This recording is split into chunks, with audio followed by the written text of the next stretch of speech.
ഇന്ന് നമ്മൾ തയ്യാറാക്കാൻ പോകുന്നത് ടൊമാറ്റോ ചിക്കൻ റോസ്റ്റ് ആണ്. ചെറിയ മിക്സിയുടെ ജാർ എടുത്തിട്ടുണ്ട് ഞാനിവിടെ. അതിലേക്ക് വെളുത്തുള്ളി ചെറുതായി നുറുക്കി വെച്ചിട്ടുണ്ട്, അത് ഇട്ട് കൊടുക്കുകയാണ്. ഇഞ്ചി, കുരുമുളക്, വിനാഗിരി, ഇത്തിരി മഞ്ഞൾപ്പൊടിയും ചേർത്ത് നമ്മൾ മിക്സിയിൽ ഒന്ന് ചതച്ചെടുക്കണം. ചതച്ച് വെച്ച് ഇഞ്ചിയും വെളുത്തുള്ളിയും കുരുമുളകും റെഡി ആയിട്ടുണ്ട്.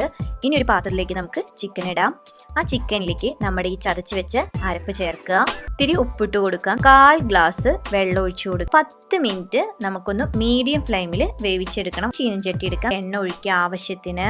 ചിക്കന് മാത്രം എടുത്തിട്ട് നമുക്ക് എണ്ണയിലിട്ടൊന്ന് വറുത്തെടുക്കാം. ചിക്കനൊക്കെ ഞാൻ വറുത്തെടുത്തിട്ടുണ്ട്. നമുക്ക് മല്ലിപ്പൊടി ചേർക്കാം. കാശ്മീരി മുളക് പൊടിയാണ് ചേർക്കുന്നത്. വെള്ളം ഒഴിച്ചു കൊടുക്കാം നമ്മുടെ ഈ മസാലയിലേക്ക്. തക്കാളി ചേർത്തൊന്ന് നന്നായി മിക്സ് ചെയ്യാം. ഗ്രേവി എല്ലാം നന്നായി തിള വന്നിട്ടുണ്ട്. ഇനി നമുക്ക് ഇതിലേക്ക് വറുത്ത് വെച്ച് ചിക്കൻ ഇട്ട് കൊടുക്കാം. കുറച്ച് കറിവേപ്പില ചേർത്ത് കൊടുക്കാം. ടൊമാറ്റോ ചിക്കൻ റോസ്റ്റ് ഇവിടെ റെഡി ആയിട്ടുണ്ട്.